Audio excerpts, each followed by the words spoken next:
Wabarakatuh. Perkenalkan, nama saya Muhammad Arya Kapranata dengan NIM 025. Di sini saya akan membahas tentang materi menghadapi kematian. Pengertian kematian itu didefinisikan sebagai berhentinya seluruh fungsi biologis yang menopang kehidupan suatu organisme. Dalam konteks manusia, kematian itu memiliki makna yang luas.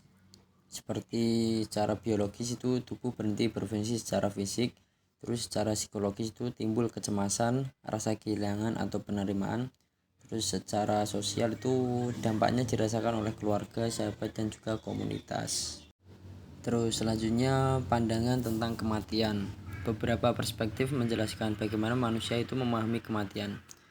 Seperti yang pertama itu secara religius, kematian itu dipandang sebagai pintu menuju kehidupan abadi. Dunia itu adalah tempat persinggahan sementara. Terus secara psikologis itu kematian menimbulkan kecemasan eksistensial yang justru mendorong pencarian makna kehidupan. Terus yang ketiga ada filsafat. Filsuf seperti Socrates melihat kematian itu sebagai transisi alamiah, bukan sesuatu yang harus ditakuti. Terus yang terakhir ada secara medis, yaitu fokus pada parameter biologi seperti berhentinya nafas, jantung tak berdetak, dan juga matinya aktivitas di otak. Selanjutnya tahapan menghadapi kematian. Proses psikologis yang umum terjadi ketika seseorang menghadapi kematian, baik secara penderita penyakit terminal ataupun kehilangan orang yang dicintainya. Yang pertama ada denial atau penolakan. Reaksi awal berupa ketidakpercayaan, seperti contoh berlaku ini tidak mungkin terjadi padaku. Nah, terus yang kedua ada anger atau kemarahan, yaitu timbul rasa marah atau merasa diperlakukan tidak adil. Contohnya, mengapa aku, ini tidak adil. Terus yang ketiga ada bargaining atau tawar menawar, yaitu mencoba membuat kesepakatan, seperti contoh, kalau aku sembuh aku akan menjadi orang baik. Terus yang keempat ada depression atau depresi, yaitu merasa sedih, takut, dan juga kehilangan harapan.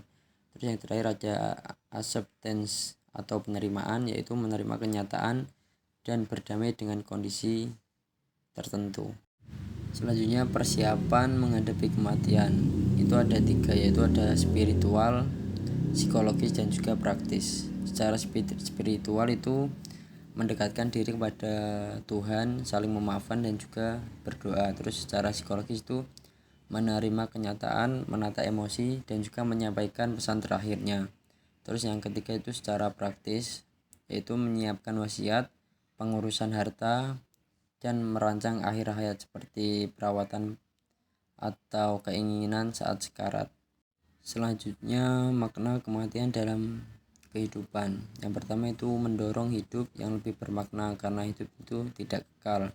Terus yang kedua itu mengingatkan pentingnya waktu dan juga kualitas hidup, bukan sekadar kuantitas. Terus yang terakhir ada menimbulkan spiritualitas dan juga empati karena semua manusia itu akan menghadapi kematian. Terus selanjutnya ada sikap yang dapat dikembangkan.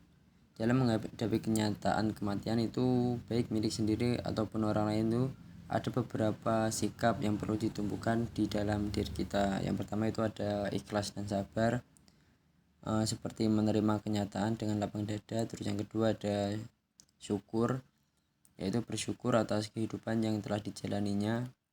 Terus yang ketiga itu ada berbuat kebaikan, yaitu mengisi waktu hidup dengan hal-hal yang positif. Terus yang terakhir ada berbagi kasih dan juga memaafkan, menjaga hubungan baik sebelum ajal tiba, karena ajal tiba itu tidak ada yang tahu. Makanya kita harus senantiasa memaafkan dan juga berbuat baik kepada sesama. Terima kasih. Wassalamualaikum warahmatullahi wabarakatuh.